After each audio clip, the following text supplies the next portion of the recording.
Well, hello to all those teachers out there. I'm Patricia Clarkson with another self-care video for you.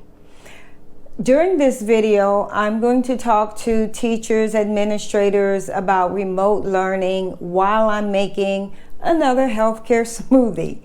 Today's smoothie is very interesting and I'll get right into it. And I hope you enjoy these videos. And remember, take care of yourself. You come first.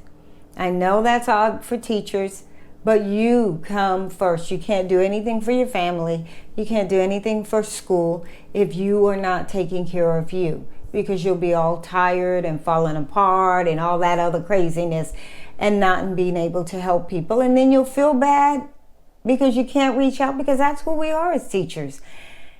And then it's just the spiral all the way downhill. So, without any further ado, today's smoothie is mostly a fruit smoothie with a little bit of protein thrown in. Now, I don't claim to be a doctor, nor do I claim these wonderful medical miracles with this. This is just what I do to try to stay a little bit healthy. No, I'm not working on a six-pack or having ripped muscles. I just want to make my stats healthy. That's it, so that I can keep doing what I do. Retired teacher, all that stuff, but I really admire all of you that are still out there in the workforce. Without further ado, I have my blender here because I'm going to make me a smoothie today to help build my immune system, to help with those antioxidants and all those good things that they say that, you know, we don't have time to eat all this stuff. So what's going into this smoothie? My greens are my spinach. And I've already washed my hands. I hand sanitized them, soaked them in that, then washed all that off with soap and water for 20 seconds because I'm old and paranoid. But here's my spinach, and I'm going to dump that right on in there. I just grab a handful. I use baby spinach, and I just reach in there and grab a handful and do my baby spinach like that. Then I'm going to do mango. I don't know whether you can see that. There's my mango. I'm going to dump that in there. I use a half a cup measure. I would put a little more if I was making it for two people. But there's my mango. If my mango wants to go in there, there you go. I'm a pineapple addict. All my smoothies are going to have pineapple. I don't care what anybody says. I'm a pineapple freak. There's my pineapple.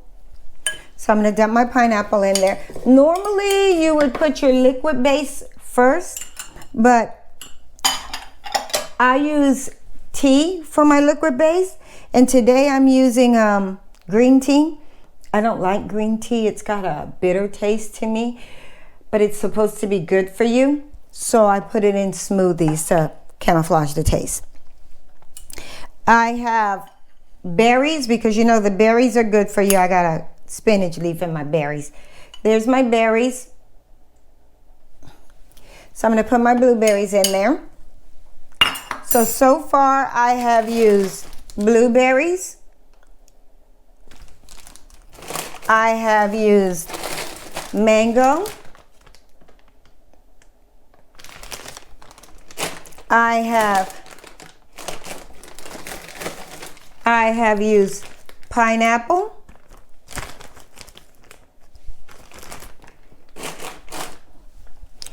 And I'm going to use frozen avocado.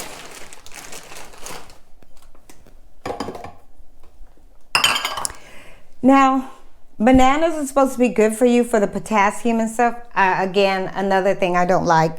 I don't like bananas. So I buy a bunch of bananas at one time in bulk, and I freeze them. They turn out quite ugly, but they come out okay in the blender. I'm not even going to show you that because it looks scary, because frozen bananas are really ugly. Got my tea. Go Longhorns. No, I'm not a Longhorn. My daughter is a Longhorn. All my money went to UT. Aggies, don't hate me. College is college. Okay. there's my tea.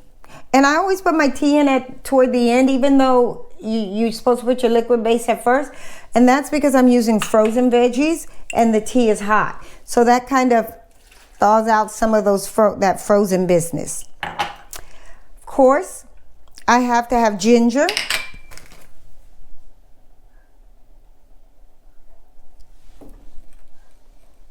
So here's my ginger, and I put a half a lime in there. I don't like, I squeezed it, it's in here with the ginger. I don't like lemons. I guess I don't like a lot of things. And the final thing that I'm gonna put in there is a little bit of moringa. Now I grow my own moringa trees. I have like 5 trees.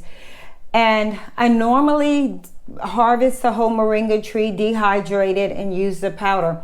And I did that because winter's coming, but this particular moringa tree decided to bloom again, and I don't want to lose the harvest, the second harvest. So here is, I just chopped it straight off the tree. So I'm going to take all these leaves and just the leaves, I've already washed them, and I'm going to go ahead and put the leaves, see how easily they strip off? I can take the stems off if I want, because the stems don't blend that smoothly, so. And the moringa, because it's wet, doesn't want to come off my hand. So now I want to go ahead, while I'm doing this, I'm going to drop them in here so that I can face y'all. So now while I'm doing this, I want to talk to y'all about remote learning.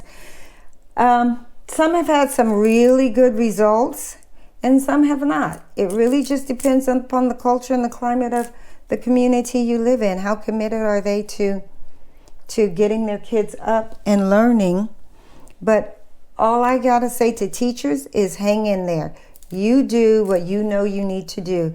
Make sure that you introduce the lesson. Make sure that you have that 15-minute intro.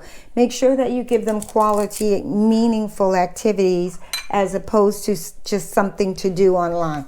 Because if you've ever taken an online course with a professor at college, you know the difference between a quality course and not. So I want to encourage you that at the beginning of your remote lessons, still introduce the lesson the way that you should.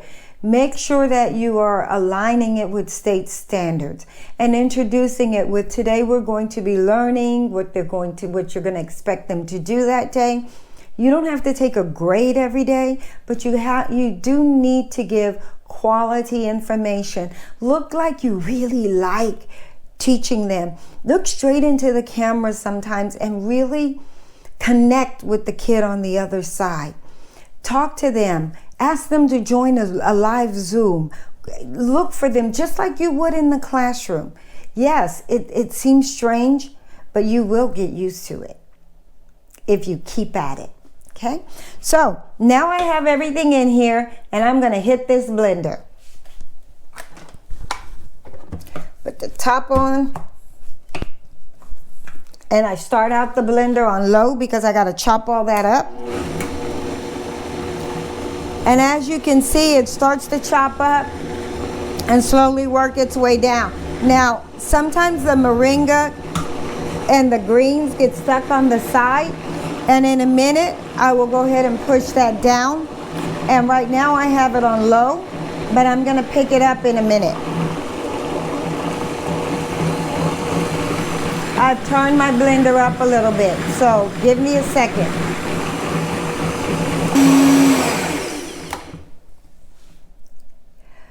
All right, so it's pretty blended, I think. I usually blend longer, but I don't know today. Let's see. I always taste it to see if I need more pineapple or something. Let me find my spoon. Runaway spoon.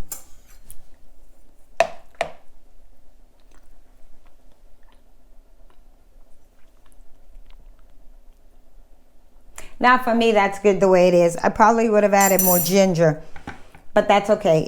It'll work. If you don't like ginger because it's spicy, then you don't have to put ginger.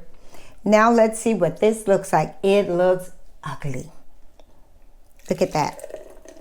That looks unbelievably gross.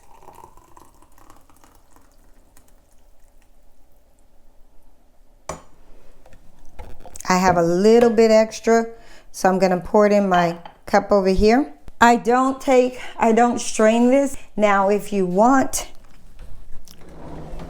you can add your collagen if you like, if you're looking for a little bit of collagen.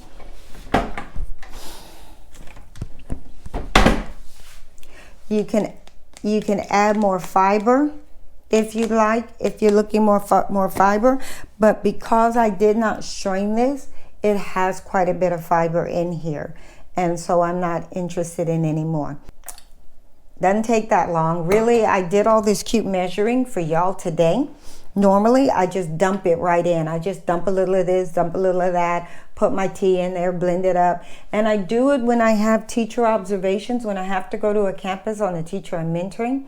I do that in the morning while I'm getting dressed, because it's a quick way to have something in your stomach while you're headed out the door. Doesn't take usually more than 5 minutes. It only took this long because I'm running my mouth and doing all the cute for video, but it doesn't take that long.